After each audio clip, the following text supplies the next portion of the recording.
On the right. On the right.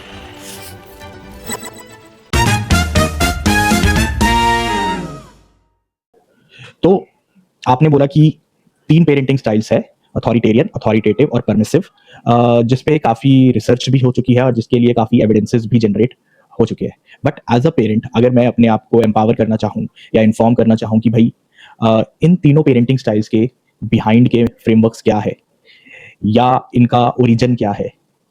तो क्या आप उसके ऊपर हमारे पेरेंट्स के साथ और मेरे साथ कुछ शेयर कर सकते हैं? श्योर। जिसको अगर डिटेल में जानना है तो मैं आपके साथ 2 लिंक्स शेयर करूँगी। एक बुक है, ठीक है, which is about parenting styles in a contextual form, ठीक है, by Nancy some full name is something Nancy which I will share. And एक है research paper which talks about which I actually refer to most of the times जब मुझे history और काफ़ी समझना होता पेरेंटिंग के बारे में। So that is about कि how the history has been evolved for parenting and where the future lies. ठीक है? So that I'll be sharing with you, which you can give to your audience. तो आप बता सकते हैं और मैं आपको एक स्टोरी फॉर्म में थोड़ा सा ओरिजिन समझा सकती हूँ। ठीक है? हाँ, so there was this thing कि 1930s से लेके 60s में ये चीज़ जो है पेरेंटिंग के बारे में एक्चुअल में कॉन्सेप्ट जो निकल के आ रहा था, हुआ ये कि पेरेंटिंग एज़ सच स्टाइल्स तब तक एग्ज़िस्ट नहीं करते थे। तो काफ़ी सारे डिफरेंट डिफरेंट रिसर्चर्स या सोशल साइंटिस्ट ने इस चीज़ के बारे में पढ़ना शुरू किया, देखना शुरू किया, बिहेवियर ऑब्ज़र्व करने लगे, ठीक है? तो वहाँ पे एक टर्म था डायमेंशंस, ठीक है? ऐसा स्टाइल करके कुछ नहीं था। So if you will read the literature you will find कि स्टाइल्स की जगह डायमेंशन वर्ड बहुत ज़्यादा बार यूज़ हुआ हुआ है। तो उसमें डायमेंशन को अगर हम सिंपल समझेंगे तो बच्चे और पेरेंट्स के कुछ ट्रेट्स, ठीक है? कुछ पॉजिटिव ट्रेट्स, कुछ नेगेटिव ट्रेट्स, रिस्पेक्ट, वार्मथ, ठीक है? Something like that. नेगेटिव में आपका हो गया डिसरिस्पेक्ट हो गया, ठीक है? And then there is anger, frustration और व्हाटएवर। सो रिसर्चर और साइंटिस्ट ने इनको ग्रुप करने लग गए बिहेवियर्स के हिसाब से और कुछ एक डिफरेंट डायमेंशंस बनाने लग गए, ठीक है, कि ऐसा करके कुछ हम स्ट्रक्चर देते हैं या फिगर आउट करते हैं कि this is that's when the terms like responsiveness and demandingness point out हुए इस कॉन्टेक्स्ट को लेके।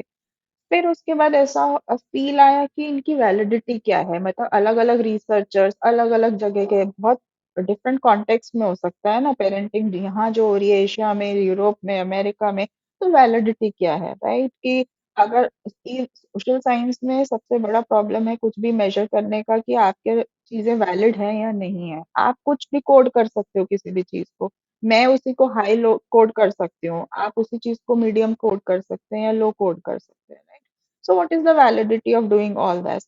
That so then came a scientist called Diana Vermont, okay, Diana, जो जिनकी रिसर्च 1960s से 70s के बीच में थी, जिन्होंने इन सारी चीजों को लेके बहुत ग्रैंड लेवल पे एक थ्योरी दी या her sample was very small for starting, but उन्होंने एक्सपेरिमेंट्स बहुत रेलेवेंट किए, right? And her experiments were in 3 stages. Like experiment one, she established something, then she did further research into it. और उनका जो वो first scientific experiment था उसी से इमर्ज हुए थे हमारे ये 3-4 पेरेंटिंग स्टाइल्स। 3 बेसिकली डियाना बर्माउन ने ही दिए थे जब हमारे ये आए, जब उन्होंने कैटेगराइज किया। और वो भी कैसे किया था उन्होंने कि प्री स्कूल के बच्चों को देखा, ठीक है? वहां पे एक टीचर भी थी, एक साइकोलॉजिस्ट साइकेट्रिस्ट भी थी, जिन्होंने प्री स्कूल में मान लीजिए आपके 100 या 150 बच्चे थे, उसमें से उन्होंने 3 टाइप के कैटेगरीज बच्चों के लिए, ठीक है?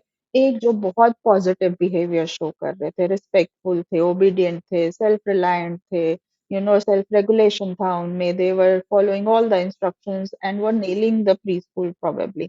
एंड उसके बाद हमारे एक उन्होंने लिए जो which were doing few things here and there but still were not following instructions and were not performing on the benchmarks।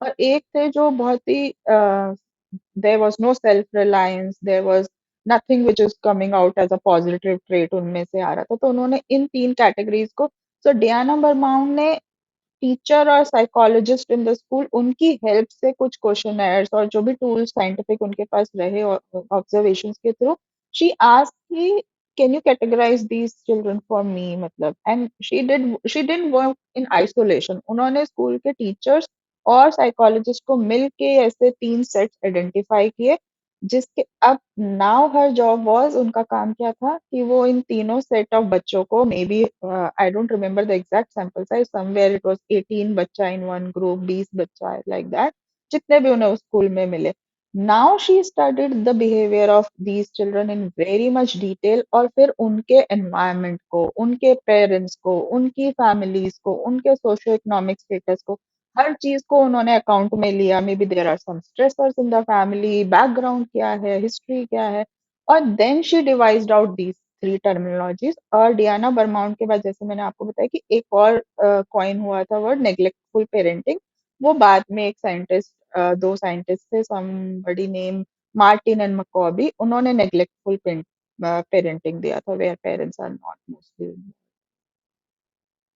So this is the story got it. So first of all thank you जो आपने parenting styles का origin हमारे साथ share किया और ये कहीं ना कहीं मुझे वैलिडेट करता है कि ये सारी बातें एक्सटेंसिवली थ्योरेटिकल नहीं है, इस पे काफ़ी रिसर्च हुई है, एविडेंस जनरेट हुआ है और ये कुछ ऐसी चीज़ें नहीं है कि हम हवा में बातें कर रहे हैं। ये लॉजिकली फ्लो को कनेक्ट करने में भी मदद करता है जब हम 3 पेरेंटिंग स्टाइल्स की बात करते हैं।